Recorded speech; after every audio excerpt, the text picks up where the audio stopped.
In the grand halls of Constantinople, where purple silk and golden crowns masked the darkest of deeds, there lived an emperor whose name would echo through history for all the wrong reasons.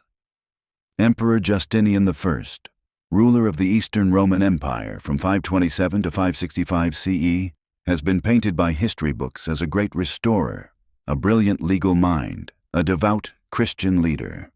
But peel back the layers of imperial propaganda, dig beneath the marble facades of his grand monuments, and you'll discover a truth so chilling it would make Machiavelli himself shudder. The man they called Justinian the Great was, according to his own court historian writing in secret, nothing less than a demon in human form. A tyrant whose reign of terror left millions dead, whose policies devastated entire civilizations, and whose methods were so brutal that even his closest advisors feared to speak openly about what they witnessed behind closed doors. This isn't the sanitized version of history you learned in school. This is the raw, unfiltered truth about one of history's most successful monsters. Picture this. It's the year 532, and the streets of Constantinople are running red with blood. 30,000 men, women, and children lie butchered in the hippodrome, their only crime being that they dared to protest against their emperor's crushing taxes. The man responsible for this massacre? The same Justinian who built the magnificent Hagia Sophia, who created the legal code that still influences our laws today, who claimed to rule in the name of God himself. But here's where it gets truly sinister. This wasn't some moment of madness, some regrettable loss of control. This was calculated, methodical, and coldly executed. What followed was one of the most systematic acts of state-sponsored terrorism in ancient history. General Belisarius, the same man celebrated for his military genius, herded the rioters like cattle into the massive arena where they had once cheered for chariot races. There, trapped with no escape, 30,000 human beings were slaughtered without mercy.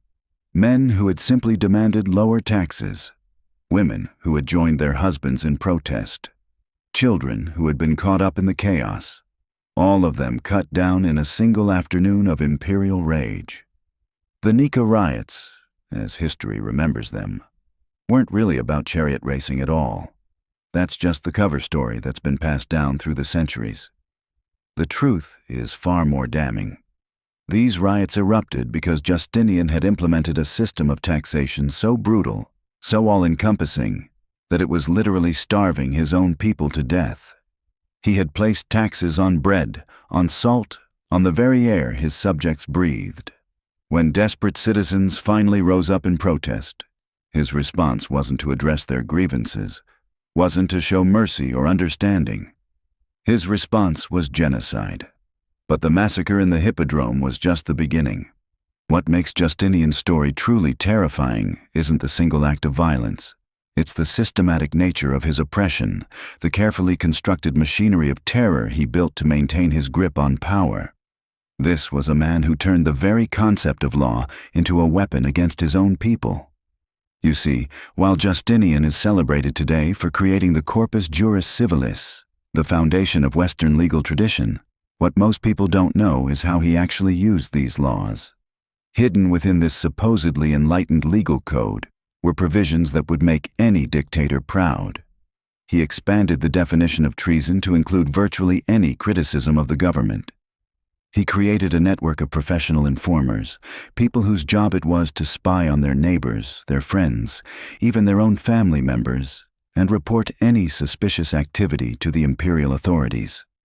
Imagine living in a world where your own slave could accuse you of treason and have you executed, where a casual comment about the emperor's policies could result in your property being confiscated, your family destroyed, your life forfeit.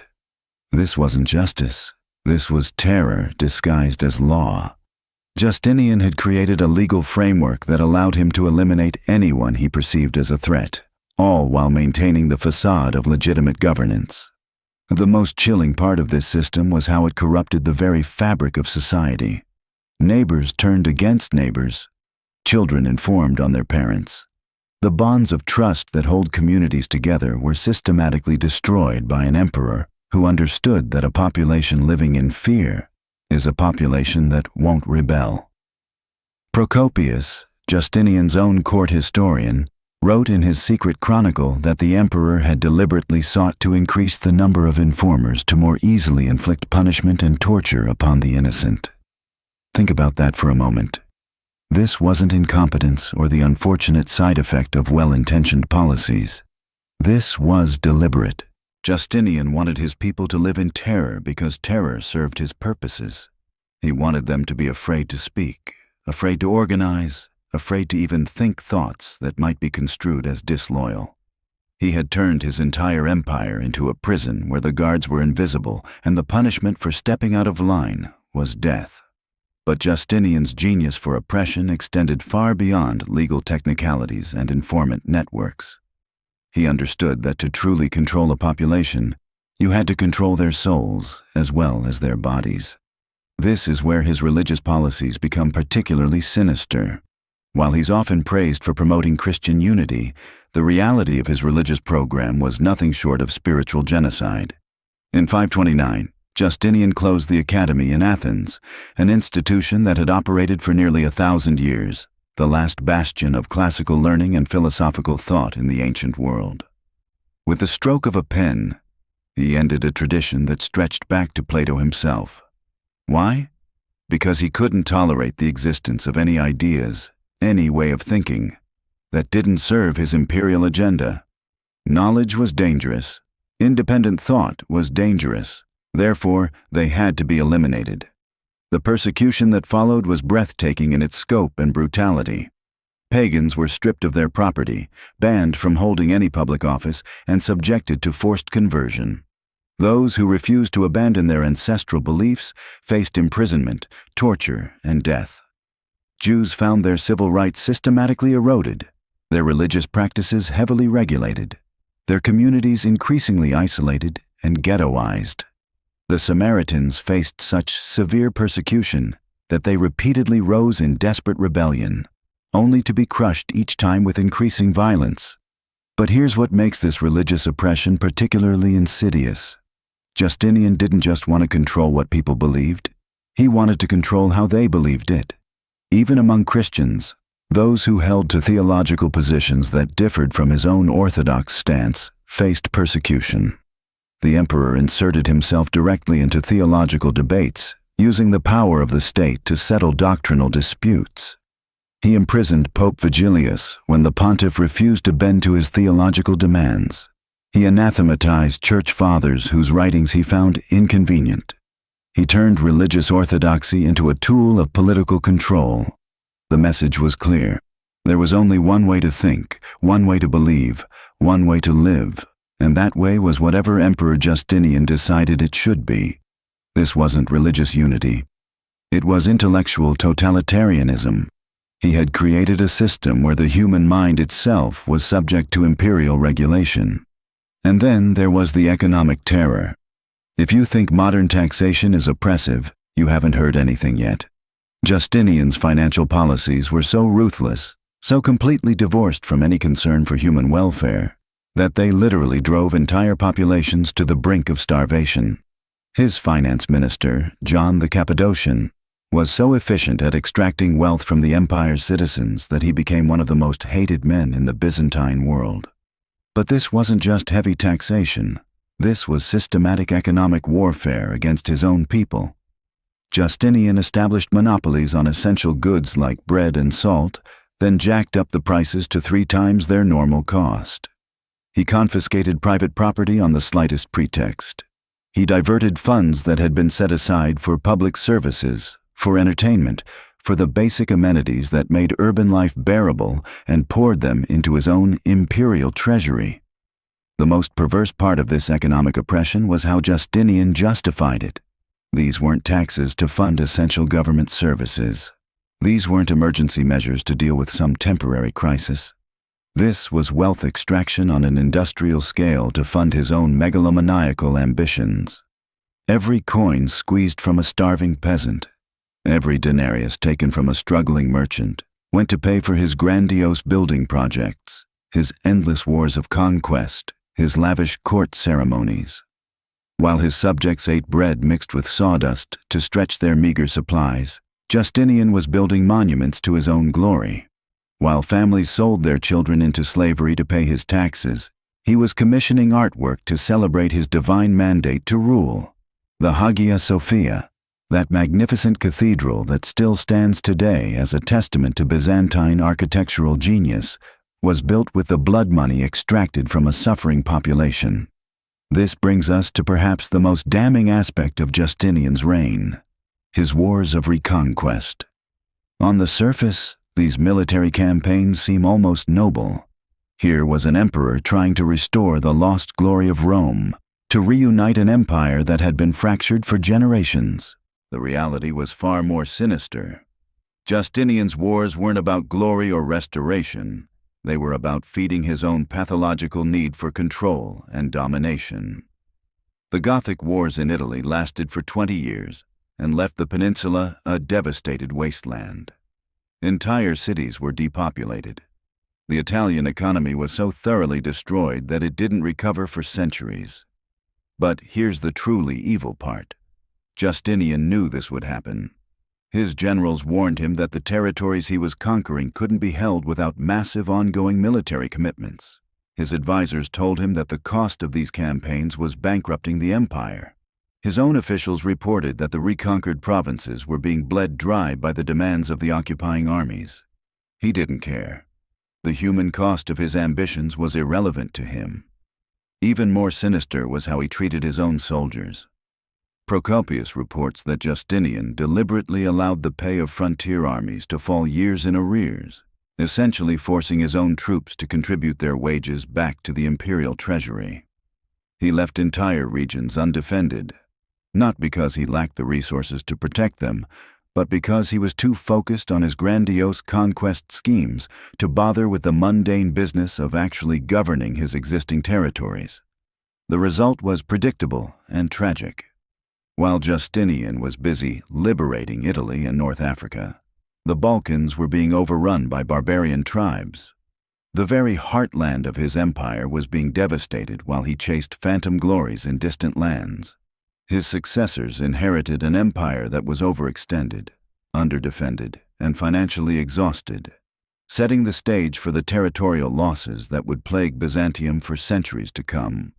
Throughout all of this horror, all of this systematic oppression and casual brutality, Justinian maintained the image of a pious Christian emperor ruling according to divine mandate. He attended church services regularly. He consulted with bishops on matters of doctrine. He presented himself to the world as God's representative on earth, chosen to bring order and righteousness to a chaotic world. This religious facade wasn't just hypocrisy. It was something far more calculated and sinister. Justinian understood that the most effective way to control people is to convince them that resistance to your authority is not just illegal, but sinful.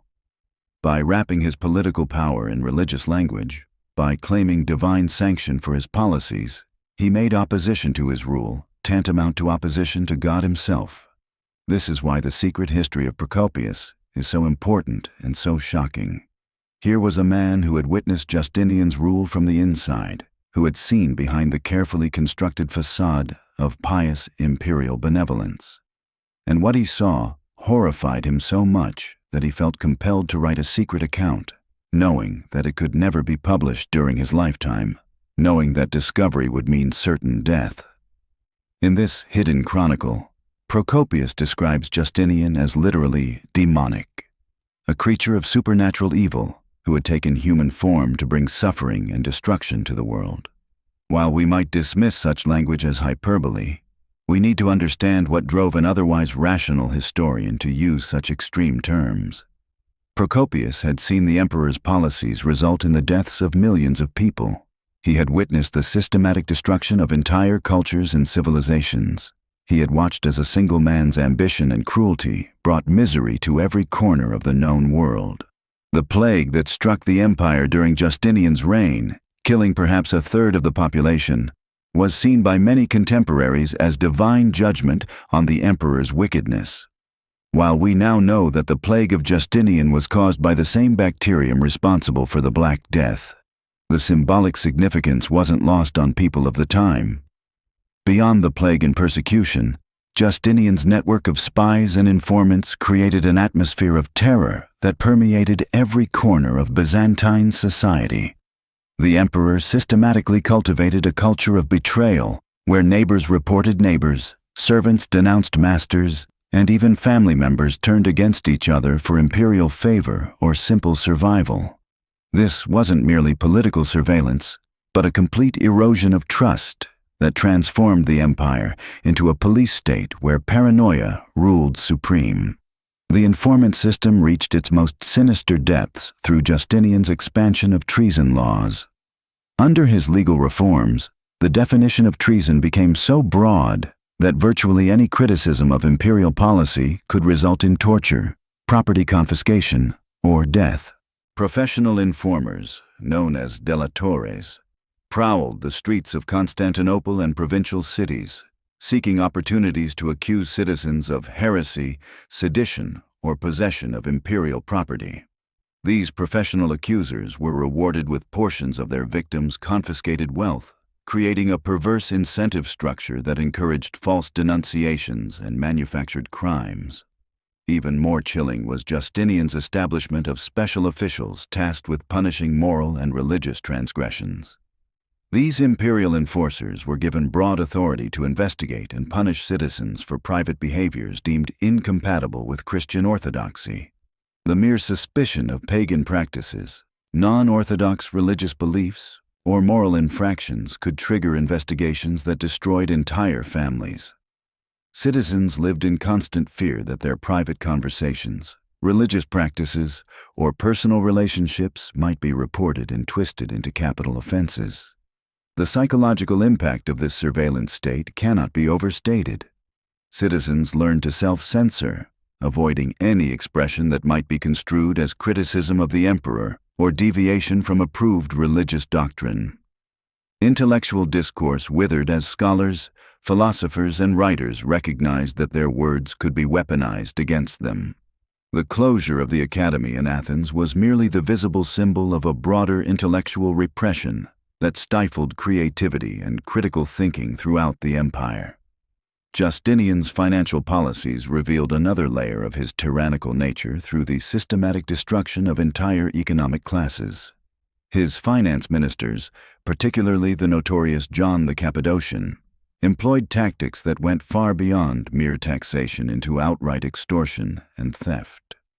Wealthy senators found their estates confiscated on fabricated charges, their families reduced to poverty overnight. Merchants discovered their businesses seized and converted into imperial monopolies, forcing them to purchase their own goods at inflated prices from the state. The emperor's monopolization of essential goods created artificial scarcities that drove ordinary citizens to desperation. Bread, the staple food of the poor, became subject to imperial taxes that tripled its cost. Public services previously funded by local municipalities were defunded as their resources were redirected to the imperial treasury. Street lighting disappeared, public entertainment ceased, and essential infrastructure crumbled as Justinian diverted every available resource toward his grandiose building projects and military campaigns. Perhaps most revealing of Justinian's character was his treatment of the empire's military forces. Despite relying on their loyalty for his power, he systematically underfunded and neglected the very armies that defended his borders. Soldiers went years without pay, forcing them to contribute to the imperial treasury during peace negotiations rather than receiving their earned wages. This deliberate impoverishment of the military left the empire's frontiers vulnerable to barbarian incursions and demonstrated Justinian's willingness to sacrifice imperial security for personal wealth accumulation. The emperor's architectural projects, while creating monuments that impressed contemporaries and continue to awe modern visitors, were built upon a foundation of human suffering that reveals their true sinister nature. The construction of the Hagia Sophia and other imperial buildings required massive quantities of materials and labor that were extracted from an already impoverished population through coercive taxation and forced contributions. Skilled craftsmen found their services commandeered by the state, often working for inadequate compensation or under threat of punishment for refusal. The human cost of these projects extended beyond their immediate construction. Entire communities were displaced to make way for imperial building schemes, their properties seized without adequate compensation. Local economies were disrupted as resources and labor were diverted from productive activities to serve imperial vanity. The magnificent buildings that tourists admire today were constructed through a system that prioritized imperial glory over human welfare, transforming architectural achievement into monuments to oppression. Justinian's manipulation of religious authority for political control represents perhaps the most cynical aspect of his rule. While presenting himself as a devout Christian defender of orthodoxy, he systematically corrupted religious institutions to serve his political ends. Bishops were appointed based on their loyalty to the emperor rather than their spiritual qualifications. Church property was confiscated and redistributed to imperial favorites. Religious doctrine was modified to support imperial policies, regardless of theological consistency or spiritual truth. The emperor's treatment of Pope Vigilius exemplifies this religious manipulation at its most brazen. When the pope refused to endorse Justinian's theological positions, he was essentially kidnapped and held under imperial pressure until he complied with the emperor's demands. This violation of papal authority demonstrated that no religious leader, regardless of their spiritual standing, was safe from imperial coercion. The message was clear. Religious authority existed only at the emperor's pleasure and could be revoked at any moment. Even more disturbing was Justinian's later embrace of heretical doctrines when they suited his political purposes. Despite decades of persecuting heretics and enforcing Orthodox Christianity, the emperor himself adopted aphthartodocetism near the end of his life, a doctrine considered heretical by the very church he claimed to protect. This theological flip demonstrated that his religious policies were never about genuine faith, but rather about maintaining political control through religious conformity. The plague that devastated the empire during Justinian's reign, while not directly caused by the emperor, was significantly worsened by his policies and revealed the callous nature of his response to human suffering.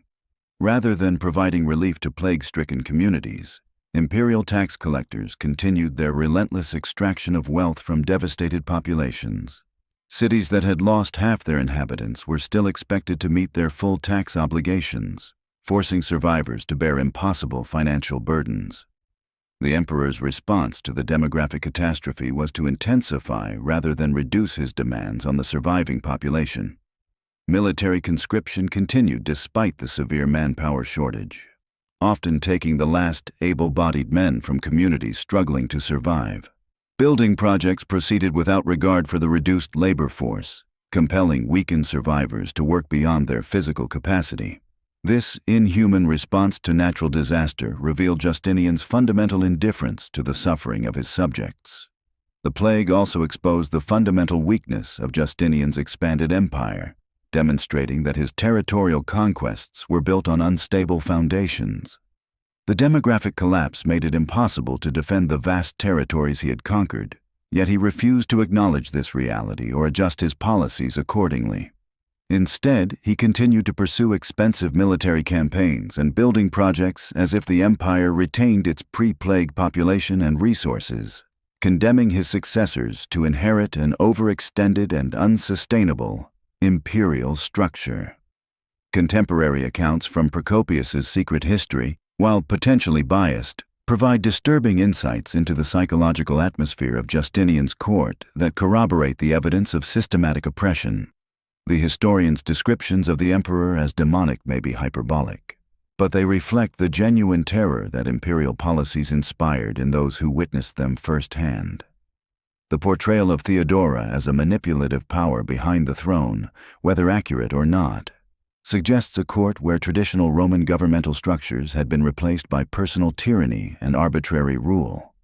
The secret history's accounts of imperial corruption, sexual misconduct, and casual cruelty paint a picture of rulers who had abandoned any pretense of serving the public good. While some details may be exaggerated, the overall portrait of a court divorced from moral constraints and accountable to no authority beyond its own desires aligns with the documented evidence of systematic oppression throughout the empire. The fact that such accounts were written by an official court historian, even if published posthumously, indicates that the reality of Justinian's rule was far darker than his public image suggested. These revelations from the secret history also demonstrate the climate of fear that prevented open criticism during Justinian's lifetime. The historian's need to conceal his true opinions until after the emperor's death illustrates the complete suppression of dissent that characterized the reign. Intellectuals, officials, and citizens alike learned that survival required absolute public conformity with imperial policies, regardless of their private convictions or moral objections. The ultimate sinister secret of Justinian's reign lies in the long-term consequences of his policies, which created a legacy of imperial weakness and social dysfunction that plagued the Byzantine Empire for centuries. His systematic destruction of independent institutions, from the Roman Senate to local municipal governments, eliminated the checks and balances that had previously constrained imperial power. This concentration of authority in the emperor's hands made the empire vulnerable to the whims and incompetence of future rulers, while eliminating the institutional knowledge and experience that had sustained Roman governance for centuries. The financial exhaustion caused by Justinian's policies left his successors with an empire that could no longer afford to defend its vast territories or maintain the infrastructure necessary for effective governance. The demographic losses from war, plague, and persecution created labor shortages that persisted for generations, weakening the empire's economic foundation and military capacity. The social trauma inflicted by decades of surveillance, persecution, and arbitrary rule created a population that had lost faith in imperial institutions and withdrew from public participation in governance. Perhaps most tragically, Justinian's reign demonstrated how easily a civilized society could be transformed into a tyrannical state through the systematic erosion of legal protections, institutional independence, and social trust. The emperor's legal reforms, while creating impressive codifications of law, ultimately served to legitimize arbitrary rule and expand imperial power at the expense of individual rights. His architectural achievements, though magnificent, were built upon a foundation of human exploitation that revealed the moral bankruptcy underlying imperial grandeur. The sinister secrets of Emperor Justinian's reign serve as a cautionary tale about the seductive nature of absolute power and the ease with which noble intentions can mask tyrannical ambitions. Behind the facade of restoration, legal reform, and Christian piety lay a systematic program of oppression that transformed the Eastern Roman Empire from a functioning state into a personal tyranny. So there you have it, the dark truth behind Emperor Justinian's glittering facade. Behind the grand buildings and legal codes lay a ruler who crushed dissent with breathtaking brutality, enslaved his people through crushing taxation, and left his empire a hollow shell of its former strength. The man history calls the Great was perhaps more accurately a master manipulator who disguised tyranny as glory, leaving his successors to inherit the ruins of his ambitions. Perhaps the most sinister secret of all is how successfully he convinced history that his reign was golden, when in reality, it may have been the beginning of the end for the Roman world.